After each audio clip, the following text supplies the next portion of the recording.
firewood processor, and going to be doing a little review and maybe run a few logs through. Let's go.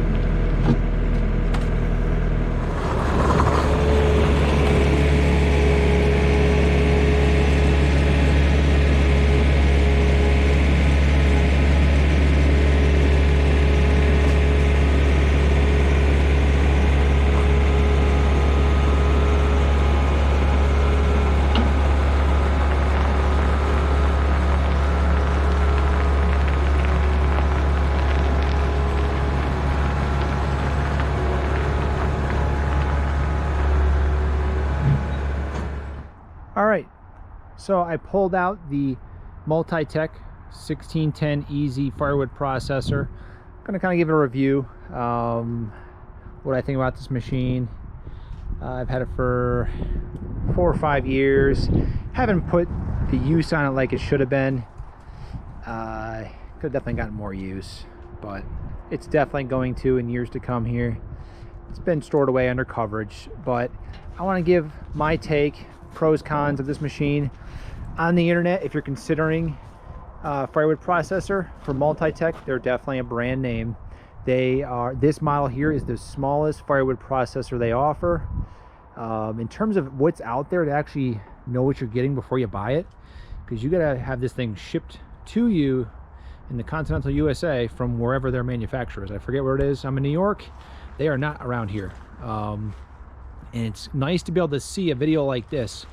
Before I bought this thing 5 years ago, the same amount of videos are online. I could probably count them on less than one hand how many videos demonstrating the model 1610 EZ there are out there that I've seen. So, and this is their smallest processor. It will do, they say, 1 to 1.5 cord per hour. That is from log to splits conveyed out the end of the conveyor here an hour.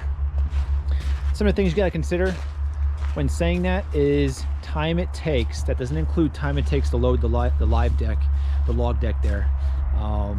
You know, when I talk hours, I'm going to talk man hours. So that is, if I have 2 people, if I work for an hour with 2 men, really that's 2 man hours. So just so there's no confusion there.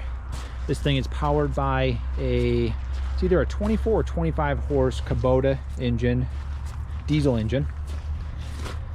This thing, the hydraulics, the amount of hydraulic functions on this thing is just, there's a lot, and this thing handles it. Very fuel efficient. This thing will produce about, on 1/2 gallon of diesel fuel, a full cord. So for every full cord, 1/2 gallon of diesel fuel burned. That is from a 10 to 12 foot log to splits out the end of the conveyor. That's not bad. I mean, diesel isn't cheap right now. $3.50, $3.60 a gallon. So you're saying that's basically less than $2 per full cord. Not bad. You can some of these bigger chainsaws, you can bucking up logs, you can definitely burn some fuel. So that's not bad. So let's look it over, and then I'll start it up and I'll open the thing up. So starting right here at the operator controls, this is your control station. This is where you are most of the time. This live deck, I will set it up. It actually folds, this here folds down level, and you can put about, if you stack some on there, 10 to 12 footers, about 1/2 cord at a time of logs. It does have some legs right here that allow also to supports from the ground, so it's not you know, just sticking out there. It actually has legs on either side. This thing is folded up right now, as you've seen as I pulled it out. Those are folded up. The conveyor's folded up. But if I take a frontal view here, this thing goes down the road without issue behind a pickup. I got a little 1 ton if I want to, but usually I don't take a mobile, but if you want to, this thing has a trailer package. It's wired up with lights in the back, a 2-inch hitch. You got your 7-way plug, it's for lights. I don't think there's electric brakes. The whole unit, I want to say it's I want to say it's 4,000 to 5,000 pounds, somewhere in there. So it's not a huge heavy machine.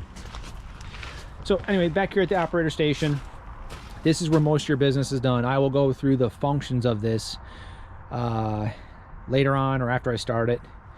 I just want to kind of get a general walk around of it. You have some operator lights here if you get to toward the winter time. Days are a little bit shorter. That's definitely a nice little feature to have on there. That was a little add-on. The deck comes down. You load your logs on the live deck. They have is a chain conveyor on that. The chain drive, live deck meaning that it moves. There's a chain drive on this one and another one on the other side that moves the logs into this trough. This trough, one at a time, one log at a time. Okay, you can move this left and right, in and out, and you feed it in till you touch this right here. This hangs down. This little marker, I got it set for 16-inch length logs, so you get an idea of being able to do you can do consistent lengths. You can adjust it 16, 18, 20, 36 inches, whatever you want. Not 36. Bring your log through. A hydraulic clamps the log, holds it so it doesn't move. Even on crooked stuff, it holds it really tight, doesn't move. And then the saw right here, hydraulically driven saw, comes down and cuts your roundup. So some of you probably wonder, if you've looked into processors, should I do bar chain? It's a 20-inch bar. Should I do chain or big circular saw? Well, I heard stories about this, about guys getting incredible amount of cordage through a brand new chain or just a chain out of the box. Just a $25 chain, $20 to $25 chain, maybe even less than that. They're just Oregon chains, nothing special, just a 3/8 chain. I have gotten 6+ full cords out of one brand new chain. That doesn't mean it goes in the garbage after that. That's just before the first sharpening. So I've been made a believer. I don't know what it is. Maybe it's the hydraulic power just forcing it through. I mean, you definitely know once you start dulling, but keeping up pace for 6 full cord before even sharpening one time. And then after the first sharpening, I'll usually run it for the day. If I'm running the day, I might maybe do 2 to 3 cord. So pretty good for chain. Chains are, I think I would go that way unless I got into a really big processor. But the next size up, next 2 sizes up, I don't think I would even consider a circular saw. So you clamp it, you bring it up to the marker here, your 16-inch length. Saw comes down, you're round. You're protected right here through this panel, this material. Your round falls right here. That's actually your ram right there. That actually comes out, and you have a currently I have a 6-way splitter on here. Of course, I had to buy every option they had, so I bought a 4-way wedge, this 6-way, and the 8-way wedge. I've just mostly run the 6-way. 6-way has been pretty good for me for most of the stuff I do. Most of the stuff I'm splitting, it's going to be anywhere from maybe 5-inch up to, on average, maybe 14-inch. I've done a little bigger, not ideal. So, and this is hydraulically, there's a cylinder here. This is hydraulic. It's got a spring load here to pull it down, but it's hydraulically driven. So I can move that up and down right from the operator station right here, that wedge. Very convenient.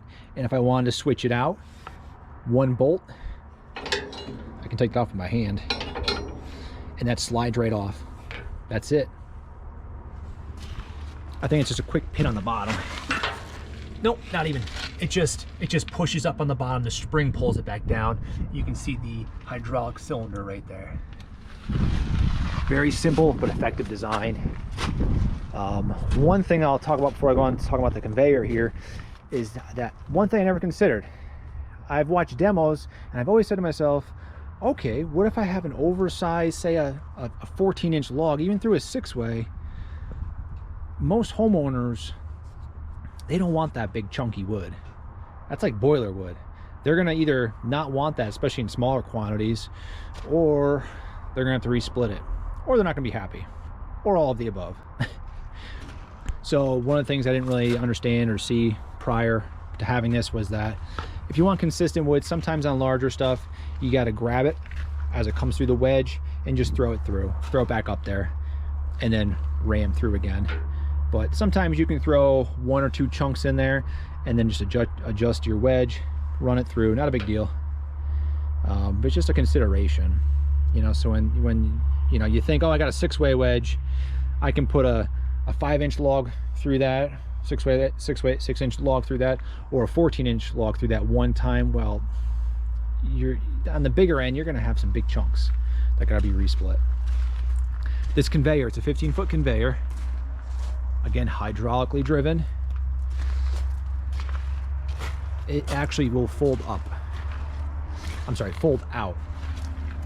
so you can adjust the angle. There's a manual winch cable right here, manual winch with the cable, and then once you get it out where you want it, you have these chains to securely lock it in place, so you're not relying on a cable to hold your very heavy conveyor. So this part actually folds out one more time to get you the 15-foot, and then you can adjust the angle so you can get it down further, up further. You probably wouldn't go too much up further, but if you're working where you can you're elevated with this machine into a lower area, lower bin, my bin over there, I actually sit about 2 feet above the bin, so that helps out to be able to get make a bigger pile when you're limited to the length of your conveyor. What else?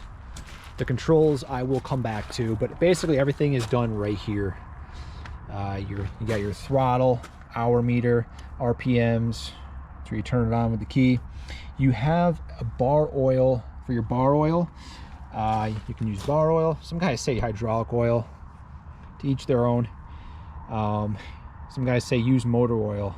Yeah, I mean, I can think of a number of things better than use hydraulic oil, especially, you know, especially if you're like splitting wood like right next to your well. Yeah, I can think of some better ideas than use motor oil. But again, to each their own. So that's your hydraulic or bar oil fill. And here's, you can adjust the flow. It's an electric pump that actually pumps it. It comes out right at the base of the bar saw, so I can just turn it up and you'll just see it start dumping out. It doesn't matter if the saw is running or not. So you keep it on low, it pumps out. I mean, you know, that tank right there, which is probably a gallon and a half, it lasts a long time. I'll go through the functions here once I get it started up. With some of the other hydraulic functions, there's a 2-way valve like this right here. It's a diverter.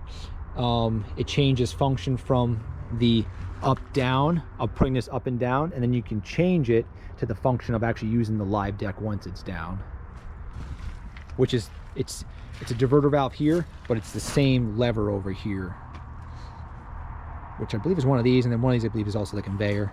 Again, I'm gonna go through that once I start it. So again, it's on a trailer. Well, it's on a chassis where this thing can go down the road. Got a trailer package, very mobile. I think it's got a 2-inch ball, trailer jack, everything's set up for towing, your 7-way pin, safety chains. When you get set up, you want to level this thing the best you can. You know, you put a 1/2 quart of green logs on there, you could be over 2,000 pounds sitting on this thing. So you want to level it out. You have 2 jacks in the front. You really want to rely on those rather than, you know, your ball jack. You want to rely on those. You want to make sure that these, once they fold out, are well planted, leveled out, and they're supporting the load on the live deck. I think we got one more in the rear, one more here. I think that's it. So, and then right here is our discharge for the saw. So this is one of the cons. Not really a huge deal, but it's never worked as it should work. No matter how clear I open up and get saw chips away from, you know, they're supposed to discharge out of here. The saw comes down right in there, but the chips are supposed to come out and shoot out this way. they pretty much never come out here. They pretty much always just fall down and end up building up under the axle. You run this thing for a couple hours, you're going to be buried in chips over that axle. You got to kind of get in there with a rake and pull them out rather than them being out here on the outside. So I don't know. I've not figured it out what the deal is. There's a little bit of stuff in there right now, but I've thoroughly cleaned that out, blown it out. Go around the other side. And I just don't know why it doesn't discharge. You know, they're supposed to, here's the bar, you can see the little the chute down there, but they just typically don't fly out that way. They typically just go straight down on the side right there and end up under the chassis, under the axle. In terms of you know, I put less than 200 hours on this thing, and just minimal, nothing's really broken, just, you know, filters, change the oil. I had a line loosen up and lost some hydraulic oil. That was just, you know, that's kind of just one of them things where you just fill the tank, wasn't anything broke. I have had some leak issues, quite a number, on these valve blocks. The brand is Brand. They are made by Brand Hydraulic, and so it's not like it's a Multitek product. They just use those block cylinders, and I've had a number of issues with them leaking. I've tightened lines up. It's just a constant battle with these. And then this thing actually broke. One of the joints actually broke right there. I got some bungees and wire on it till I can get a replacement part. But again, honestly, this thing's only got 123 hours on it, and that broke. You know, a lot of these leak. 123 hours. A lot of these lines have had leaks, or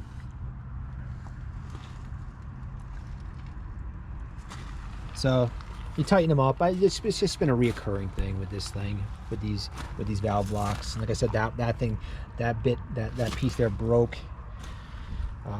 probably at under 100 hours. I've just been dealing with it. Another issue I've already had at you know, not a whole lot of use in, was with, again, right here with the valve block. When the ram goes back, it's supposed to automatically kick itself out. Well, sometimes once it gets warmed up, it doesn't want to kick out, and you kind of got to kick it out quick rather than let it sit there going eh. So I've heard some why that might be doing that, but again, I think it's an internal problem within the valve block. So again, back here over with the valve block issue. Other than that, it's been good. What else? You know, you just got to watch, you know, little bits and pieces get in here. You get stuff in here, and you got moving parts. You get a piece of sharp bark or sharp splinter, a big wedge of wood trapped in here, and, you know, pulled around and puncture a line. You just keep everything clean in here. You'll be good.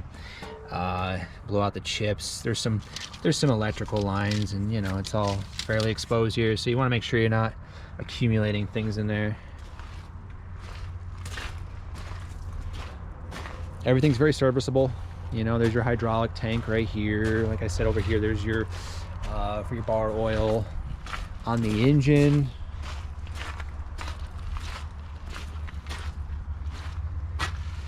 everything's very serviceable. I mean, I can get right up on in here and get to everything. Your oil checks in your dipsticks in the back on this. Your oil filters right there. Very, very accessible. Everything on this right here. More than enough room. Your battery's right there. Your fuel fill is right here. I mean, if you're mobile with it a lot, you just take it right to the fuel pump, right with you to the fuel pump, or just, you know, 2 5-gallon cans will fill that thing right up. I think that's I want to say it's a 9-gallon tank, I believe, right around there. So there she is.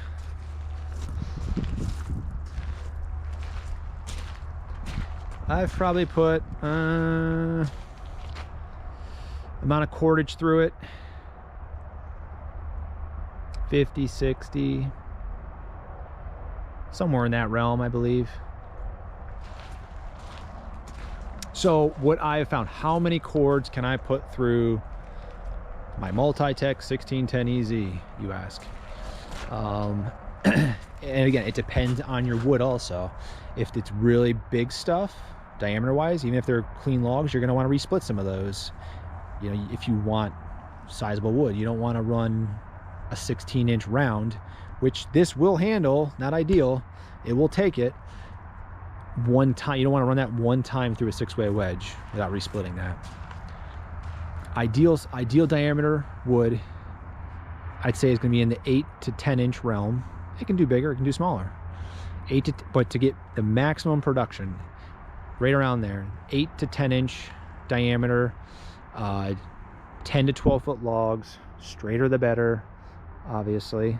If you have stuff like that, I could definitely see, if you're one person, now this would include the time to load the deck with a tractor, skid steer with pallet forks, or a grapple, or tractor with pallet forks or grapple, or an excavator, even better, with a thumb, mini excavator. The time it takes you to load the deck probably 2 times to make a full cord, to run the machine, to process out, to have splits coming off the conveyor, a full cord. If it's by yourself with ideal logs, I think you could probably do a full cord an hour. Now again, they say 1 to 1.5. Maybe if you have somebody loading the deck, or you're not counting the log loading time. Me, I average about, because some of the logs I use, they're not always ideal. On average, with loading the live deck, processing a full cord, it takes me about 1 hour and 20 minutes per full cord, from log to split. But remember too, I'm conveying right into the firewood bin over there. I mean, if you've seen the videos I've talked about that, and it conveys right into that. I'm going to set this thing up too over there and show you how it sets up in there, or on the side where it conveys right in, so it doesn't get touched again until it's seasoned, and either it can be taken out with a bucket and loaded into a truck, but usually I am stacking it out on racks that are measured out, so I know how much is coming out, and it's much cleaner. Even in the drying process, you have bark that falls off and separates from the wood itself. So me, on average, with loading the live deck, a full cord about 1 hour and 20 minutes. They say you can do about 1 to 1.5 cord an hour. I don't believe, if you had perfect logs and you're not counting the time it takes to load the live deck, which I believe they're not, if it's just processing time, I believe you could do that 1 to 1.5 per hour. Shouldn't be an issue with good logs.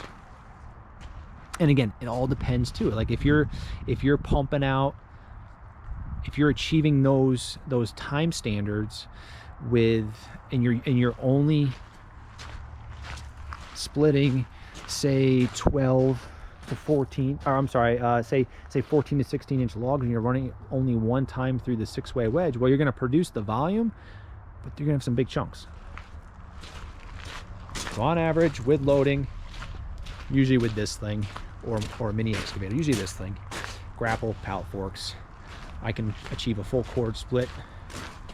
You know, people that are going to buy a small quantity, those kind of splits, like a face cord, I can produce full cord about 1 hour and 20 minutes with wood that looks kind of like this.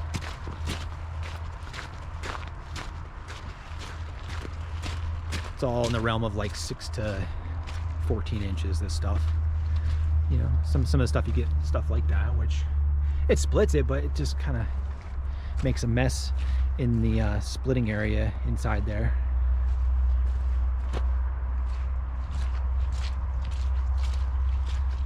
You know, so stuff that doesn't have heavy branching.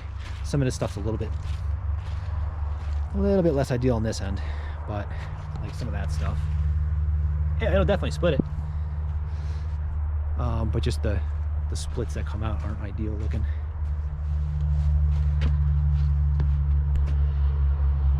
So this is all good stuff. That'll really, you know, diameter wise and length wise, a lot of this stuff here is ideal.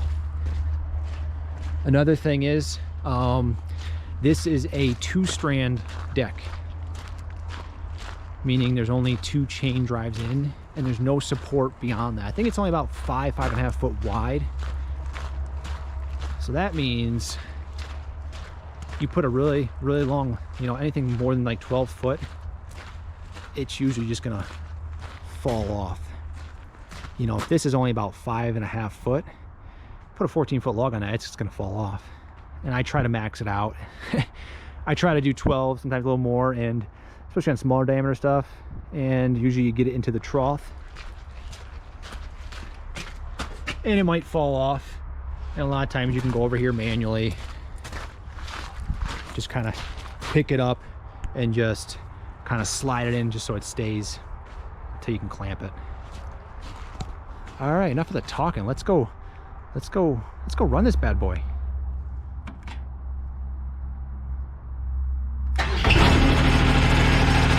All right, here we are, operator controls. I can turn my conveyor on. I've already let this thing warm up for 10-15 minutes. That's my conveyor. I'm gonna try and keep the idle down just so you guys can hear. Turn up a little bit more. So this conveyor, if something gets jammed up, you can actually change direction. Stop it, forward. Also, you can change direction and get all the debris on it to go out that little chute. It'll just go out and it'll dump right below there. So this other control controls your live deck. But like I said, this is actually a 2-function. This diverter valve over here, when you're setting up, you change that. It actually is it's for folding and unfolding your live deck. Whoop! I want to do that. Level it out, get that set up, change it back. So now it's back to the live deck function. So once you have your logs on, you load one at a time into the trough. So right here, I can control that log now. I don't want to lose it. I'm going to try and do this one-handed. So this joystick, left and right, is in and out. And then the same joystick, forward and backwards, is my clamp.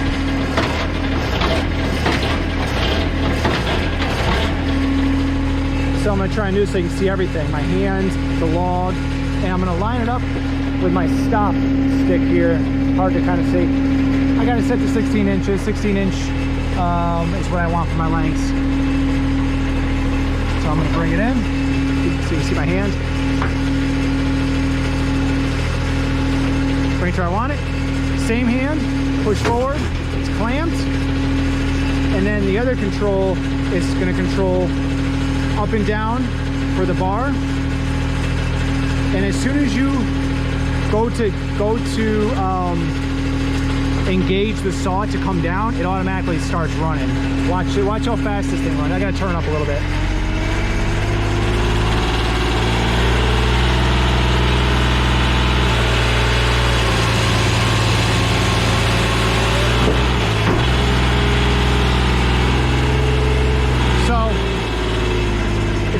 So that was only about, I wasn't even throttled up, so it definitely is faster when you idle up to where you should be.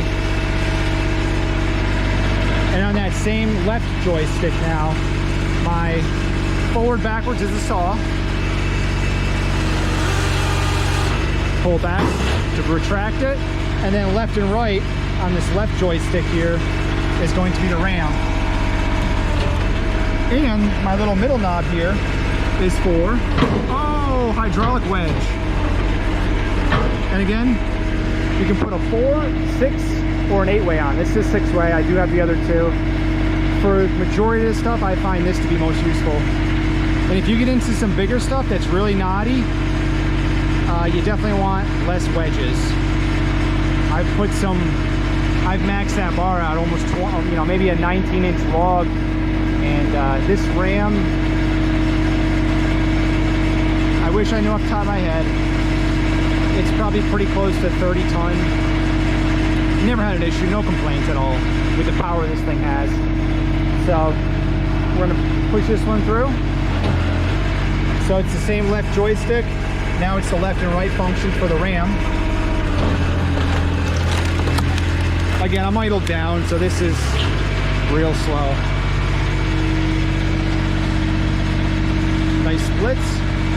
All these logs on here, I'm going to set you guys up, but that's about a 6 to 7 inch diameter. That's on the big end, maybe 10, 11 inches, and that's about I don't know, 7-inch log on. Oh, sorry, right here.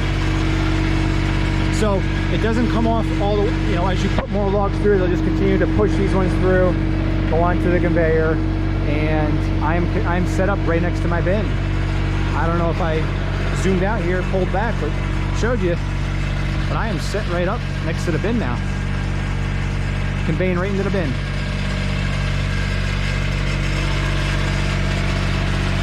So I'm just gonna find a good spot to set up here and just try and put some wood through as fast as I can.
You don't really think about a lot of times is these little short guys. A lot of times you don't want them in there.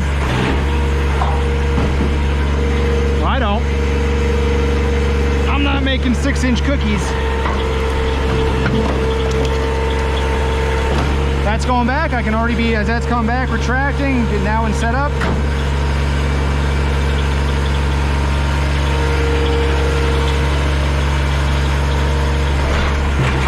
Here comes another one.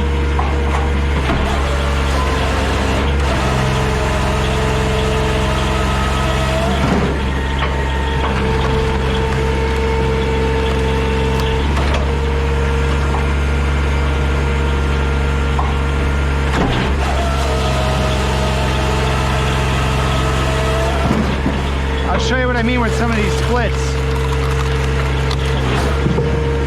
Like, that's a little bit big for me.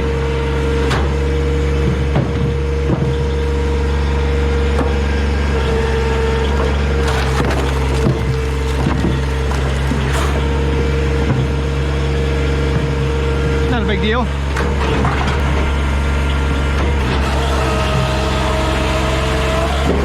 And that chain hasn't been sharpened since I last used it, so that chain has probably already seen a couple cords and it's still running just fine.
one of the good designs they had here is that the end of this to the bar is 16 inches. So I can either, I just know if I end on a log, I can end this way. That be the piece I don't want. Throw that out, and from here to the bar is my 16-inch piece.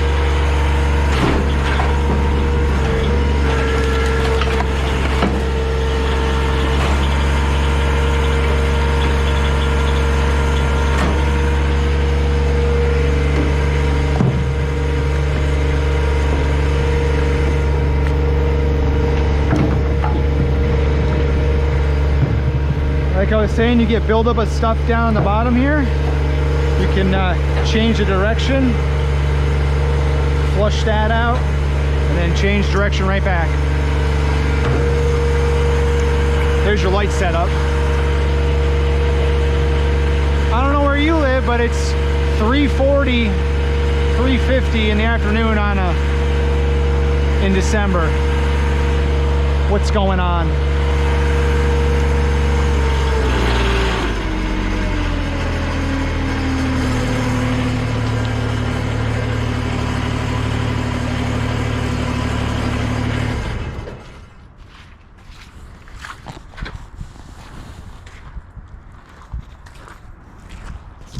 All right, so hopefully this would have helped out some of you guys that might be looking for a processor, whether it be Multitek or some other brand, trying to get into a processor on the small end.